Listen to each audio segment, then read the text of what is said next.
எப்பவுமே Elon Musk பத்தி ஏதாவது ஒரு நியூஸ் பரவிக்கிட்டே தான் இருக்கும். ஏன்னா உலகத்தோட நம்பர் ஒன் பணக்காரர்ல. இவர் 2050க்குள்ள செவ்வாய் கிரகத்துல 10 லட்சம் மக்களை வாழ வைப்பேன்னு சொல்லியிருக்காரு. இந்த ஒரு விஷயம் சாத்தியமா இல்லையான்னு தான் இன்னைக்கு வீடியோல பார்க்க போறோம். வாங்க வீடியோக்குள்ள போலாம். எலான் மஸ்க் இவரை தெரியாதவங்க கண்டிப்பா இருக்க முடியாது. டெஸ்லா நிறுவனத்தோட சிஇஓ, ஸ்பேஸ் எக்ஸ் நிறுவனத்தோட ஃபவுண்டர். ஹைப்பர்லூப் திட்டத்தை உருவாக்குன எலான் மஸ்கோட கனவு திட்டம் தான் மனிதர்களை விண்வெளிக்கு அனுப்புறது. எலான் மஸ்க் ஆரம்பத்துல நான் மனிதர்களை மார்ஸ்ல வாழ வைப்பேன்னு சொல்லும்போது எல்லாருமே சிரிக்க தான் செஞ்சாங்க. ரொம்பவே ஃபேமஸான எலான் மஸ்க் ட்விட்டர்ல ரொம்ப ரொம்ப ஆக்டிவான ஒரு ஆள். சொல்லப்போனா ட்விட்டரை வாங்கி இப்போ அதை வச்சு ஃபன் பண்ணிட்டு இருக்காருன்னே சொல்லலாம். 2050க்குள்ள 10 மில்லியன் மக்களை மார்ஸ்ல நான் வாழ வைப்பேன்னு அசால்ட்டா எலான் மஸ்க் 2 வருஷத்துக்கு முன்னாடியே சொன்னாரு. எக்ஸாம்பிளுக்கு சொல்லணும் அப்படின்னா, திருச்சியில ஒரு 10 லட்சம் மக்கள் இருக்காங்க அப்படின்னா அவங்கள அப்படியே தூக்கிட்டு போய் செவ்வாய் கிரகத்துல உட்கார வைக்கணும். அது மட்டும் இல்ல, திருச்சியில இருக்கக்கூடிய இன்ஃப்ராஸ்ட்ரக்சர், எக்ஸாம்பிளுக்கு bus stop, play ground, movie theatre, mall, இது எல்லாத்தையும் அப்படியே செவ்வாய் கிரகத்துல அமைக்கணும். இது பிராக்டிக்கலா பாசிபிளான்னு யோசிச்சா கொஞ்சம் கஷ்டமான விஷயம் தான்.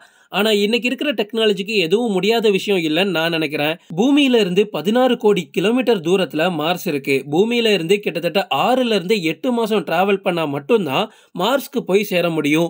இதுக்காக தான் எலான் மஸ்கோட ஸ்பேஸ் எக்ஸ் நிறுவனம் ஸ்டார்ஷிப் அப்படின்ற லேட்டஸ்ட் ராக்கெட்டை ஆராய்ச்சி பண்ணிட்டு இருக்காங்க.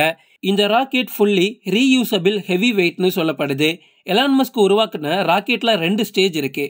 ஒன்னு கீழ்ப்பாகமான சூப்பர் ஹெவி பூஸ்டர், இன்னொன்னு இரண்டாவது பாகமான ஸ்டார்ஷிப் அப்பர் ஸ்டேஜ். இந்த இரண்டும் சேர்ந்து 400 அடி உயரமும் 150 டன் எடையும் இருக்கு. இது வரைக்கும் உருவாக்குன ராக்கெட்ஸ்லயே இதுதான் மிகப்பெரிய ராக்கெட்னு சொல்றாங்க. பல ஆண்டுகளுக்கு முன்னாடி நாசா சந்திராயனுக்கு அனுப்பின சாட்டர்ன் 5 ராக்கெட்டை விட இது 3.5 மடங்கு பவர்ஃபுல்லானது. இதால 100 டன் எடையை கூட தூக்கிட்டு போக முடியும்னா பாருங்க.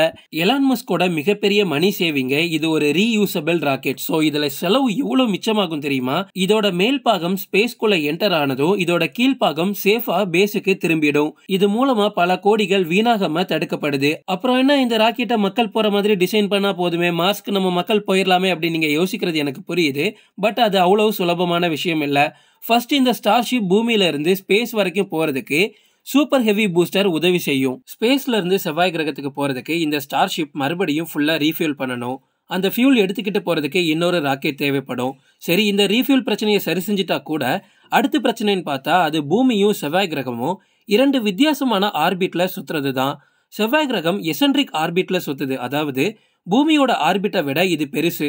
ஸோ மார்ஸ் எர்த்தை நெருங்கி வர்றதுன்னு பார்த்தா அது ஒவ்வொரு 26 மாசத்துக்கு ஒரு வாட்டி தான், அதாவது 2 வருஷம் ஆகும். அப்படி நெருங்கி வர தூரமே 5.4 கோடி கிலோமீட்டர் இருக்கு. இதை விட்டா அடுத்த தூரம்னு பார்த்தா எப்படியுமே நேர் எதிர், கிட்டத்தட்ட 40 கோடி கிலோமீட்டர். அப்படின்னா எங்க இருக்குன்னு பாருங்க. அந்த தூரத்துக்கு ஒரு யுகமே தேவைப்படும் போல. சரி, இது ஒரு பக்கம் இருக்கட்டும். ஒருவேளை அப்படி ராக்கெட் மூலமா மனிதர்களை அனுப்பினா கூட ஒவ்வொரு 26 மாசத்துக்கு வெயிட் பண்ணி தான் நம்மளால அனுப்ப முடியும். ஏன்னா 26 மாசத்துக்கு ஒரு வாட்டி தான் இந்த 5.4 கோடி கிலோமீட்டருக்கு பயணம் பண்ண முடியும். இதையும் தொடர்ந்து பல பிரச்சனைகள் இருக்கு. ஒரு வழியா மார்ஸ்க்கு போயிட்டோம் அப்படின்னா எப்படி திரும்ப வரது? திரும்ப வரணும் அப்படின்னா அங்க ஏற்கனவே ஃபியூல் ஃபெசிலிட்டி செட் பண்ணி வச்சிருக்கணும். அப்படி இல்லைன்னா 2 வருஷம் 2 மாசத்துக்கு மார்ஸ்லயே இருக்க வேண்டியதுதான். இந்த ஸ்டார்ஷிப்புக்கு யூஸ் பண்ற ஃபியூலோட பெயர் டீப் கைரோ மெத்தலாக்ஸ். இது மார்ஸ்ல ப்ரொடக்ஷன் பண்றது அவ்வளவு எளிதான ஒரு விஷயம் இல்ல. ஏன்னா இதை ப்ரொடக்ஷன் பண்றதுக்கு தண்ணீரும் கார்பன் டை ஆக்சைடும் தேவைப்படும். கார்பன் டை ஆக்சைடு கிடைச்சாலும் இயற்கை தண்ணீர் மார்ஸ்ல தேடுனா அண்டார்டிகா மாதிரியான பெரிய பனி மலையே தேவைப்படும். ஒருவேளை இந்த ரெண்டும் கிடைச்சாலும் கிடைக்காது. பட் கிடைச்சா கூட காம்ப்ளெக்ஸ் கெமிக்கல் கன்வர்சேஷன் ப்ராசஸ் மூலமா ஃபியூலை நம்மளால ரெடி பண்ண முடியும். இதுக்கு எனர்ஜி எவ்வளவு தேவைப்படும் தெரியுமா? நம்ம நினைச்சு பார்க்க முடியாத அளவுக்கு எனர்ஜி தேவை. அது அங்க கிடைக்குமா? வாய்ப்பே இல்லை. ஸோ இது எல்லா பிரச்சனைகளையும் தாண்டி எலான் மஸ்க் 2025க்குள்ள ஸ்டார்ஷிப்பை ரெடி பண்ணி 2050க்குள்ள 1 மில்லியன், அதாவது 10 லட்சம் மக்களை எப்படி செவ்வாய் கிரகத்துக்கு கூட்டிட்டு போறேன்னு இவ்வளவு தைரியமா சொன்னார்னு எனக்கு தெரியல.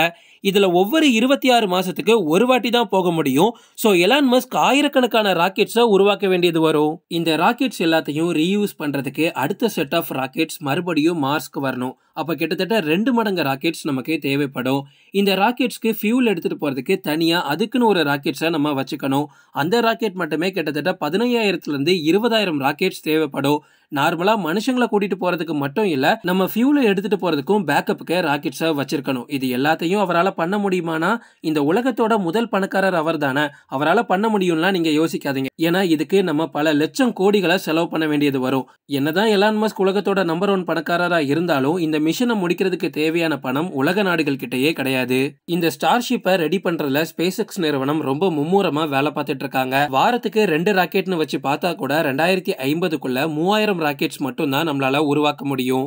வரலாற்றின்படி யூரோப்பியன்ஸ் அமெரிக்காக்கு மைக்ரேட் ஆகும்போது மைக்ரேட் ஆன நம்பர்ஸ் 10 லட்சம் மக்களை தொடர்றதுக்கு கிட்டத்தட்ட 200 ஆண்டுகள் ஆனதா சொல்றாங்க. இதுல எப்படி இன்னொரு 25-26 வருஷத்துல மார்ஸ்க்கு இவரால 10 லட்சம் பேரை கூட்டிட்டு போக முடியும்? அட்லீஸ்ட் அமெரிக்காவுல ஒரு நல்ல ஒரு இன்ஃப்ராஸ்ட்ரக்சரும் மக்கள் வாழ்றதுக்கு ஏத்த ஒரு இடமா இருந்துச்சு. ஆனா மார்ஸ்ல அப்படி எதுவுமே இல்ல. இனிமே அது எல்லாத்தையும் உருவாக்கிட்டு எந்த ஒரு தைரியத்துல மார்ஸ்ல மக்களை வாழ வைப்பேன்னு சொன்னார்னு எனக்கு தெரியாது. அவரோட தைரியத்தை வேணா நம்ம பாராட்டலாம். ஆனா லாஜிக்கா பார்த்தா கண்டிப்பா இது சாத்தியமே இல்ல. இந்த வீடியோ பாக்குற நிறைய பேர் கண்டிப்பா எலான் மஸ்கோட ஃபேனா இருப்பீங்க. நானுமே எலான் மஸ்கோட ஒரு ஃபேன் தான். ஆனா அவரை நான் தப்பா சொல்லல. ஆனா இது லாஜிஸ்டிக்கா பார்க்கும்போது கண்டிப்பா 2050க்குள்ள 10 லட்சம் மக்கள் எல்லாம் மார்ஸ்ல கூட்டிட்டு போய் வாழ வைக்கிறதுக்கு சாத்தியமே இல்ல. இது என்னோட கணிப்பு படி நான் சொல்றது. இப்போ நீங்க சொல்லுங்க, வாய்ப்பு இருக்கா வாய்ப்பு இல்லையா? கமெண்ட்ல மறக்காம சொல்லிடுங்க. தேங்க்ஸ் ஃபார் வாட்சிங். இந்த வீடியோ உங்களுக்கு பிடிச்சிருந்தா லைக் பண்ணுங்க, கமெண்ட் பண்ணுங்க, ஷேர் பண்ணுங்க. மறக்காம நம்ம சேனலுக்கு சப்ஸ்கிரைப் பண்ணுங்க. பக்கத்துல உள்ள பெல் பட்டனை கிளிக் பண்ணுங்க.